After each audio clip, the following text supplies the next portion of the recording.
જય માતાજી મિત્રો, ફરી એકવાર અમારી કેપી એજ્યુકેશન યુટ્યુબ ચેનલમાં હું રાઠોડ કુલદીપસિંહ આપ સૌનું હાર્દિક સ્વાગત કરું છું. આપણે ગયા વિડીયોમાં ત્રિકોણ ચેપ્ટરના બે પ્રમેય વિશે ચર્ચા કરી, બરાબર? તો જુઓ, તે જ ચેપ્ટરના એક બીજા જ પ્રમેય જે પરીક્ષાની દ્રષ્ટિએ અતિ મહત્વનો ગણાતો એવો પાયથાગોરસના પ્રમેય વિશે આપણે ચર્ચા કરવા જઈ રહ્યા છીએ, બરાબર?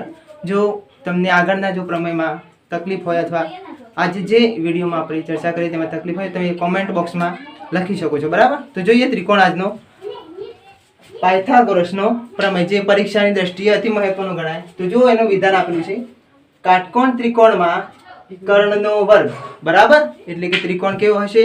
કાટકોણ ત્રિકોણ, એમાં કર્ણનો વર્ગ બાકીની બે બાજુઓના વર્ગોના સરવાળા જેટલો હોય છે, બરાબર? તો કાટકોણ ત્રિકોણમાં જે કર્ણ હોય એનો વર્ગ એ બાકીની બે બાજુના વર્ગોના સરવાળા બરાબર થાય છે, એ પ્રકારનું વિધાન છે, બરાબર? તો જોઈએ પક્ષમાં શું લખી શકાય આપણે? કાટકોણ ત્રિકોણ એબીસી માં ખૂણો બી કાટકોણ છે. આકૃતિમાં તમે જોઈ શકો છો, ત્રિકોણ એબીસી માં ખૂણો બી કેવો છે? કાટકોણ, એટલે કે 90 નો ખૂણો છે. સાધ્ય એટલે આપણે જે સાબિત કરવાનું છે તે એસી નો વર્ગ એટલે કે કર્ણનો વર્ગ એ AB સ્ક્વેર વત્તા BC સ્ક્વેર એટલે બેકીની બે બાજુઓ AB સ્ક્વેર અને BC સ્ક્વેર ના સરવાળા બરાબર થાય છે. તો સાબિતીમાં જોઈએ તો ત્રિકોણ ABC માં વેધ BD દોરો, એટલે ત્રિકોણ ABC માં વેધ કયો દોર્યો આપણે? BD, બરાબર?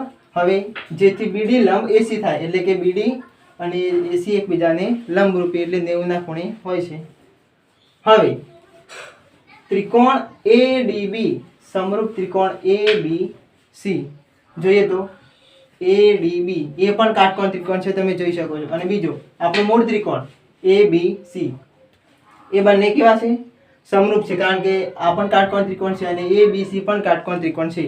તો બંને વચ્ચે સમરૂપતા માટે આપણે શરત વાપરી શકીએ કે AD ભાગ્યા AB એટલે કે સમપ્રમાણતાની શરત છે, બરાબર?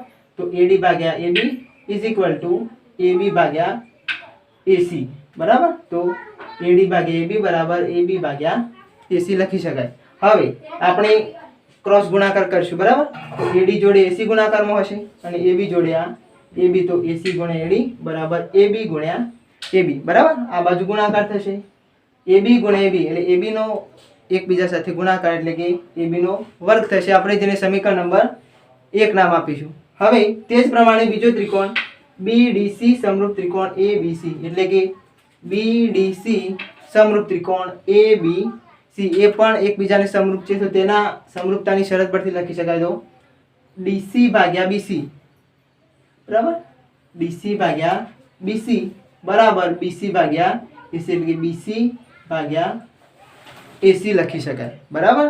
તો તે જ પ્રમાણે આમાં પણ આપણે ક્રોસ ગુણાકાર કરી શકીએ. તો DC જોડે AC ગુણાકાર અને BC જોડે BC, તો AC ગુણ્યા DC બરાબર BC ગુણ્યા BC થાય. તો AC ગુણ્યા DC એમના બરાબર BC નો એકબીજા સાથે ફરીથી ગુણાકાર એટલે BC ગુણ્યા BC એટલે BC નો વર્ગ થાય. તો જેને સમીકરણ નંબર 2 નામ આપીશું. હવે સમીકરણ 1 અને સમીકરણ 2 નો સરવાળો કરતા એટલે સમીકરણ 1 એટલે AC ગુણ્યા AD બરાબર AB સ્ક્વેર સમીકરણ 1 અને બીજું AC ગુણ્યા DC બરાબર BC સ્ક્વેર જે સમીકરણ 2 છે. તો એ બંનેનો આપણે સરવાળો કરીશું. તો જોઈએ ડાબી બાજુ સરવાળો થાય અને જમણી બાજુ બરાબરની. તો જુઓ ડાબી બાજુ AC ગુણ્યા DC પ્લસ આમાં છે AC ગુણ્યા DC બરાબર જમણી બાજુ AB સ્ક્વેર વત્તા BC સ્ક્વેર, બરાબર? હવે જુઓ આ પદ અને આ પદ બંનેમાં AC સામાન્ય છે એટલે કે કોમન છે, તો એને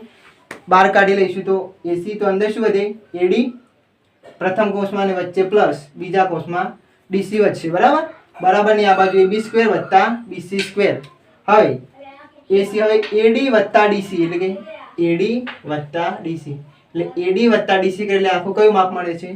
AC. તો AD વત્તા DC જગ્યાએ પણ આપણે AC મૂકી શકીએ એટલે કે AC ક્રોસ આ કૌંસની જગ્યાએ પણ આપણે AC લખી શકીએ, બરાબર? AB સ્ક્વેર વત્તા BC સ્ક્વેર.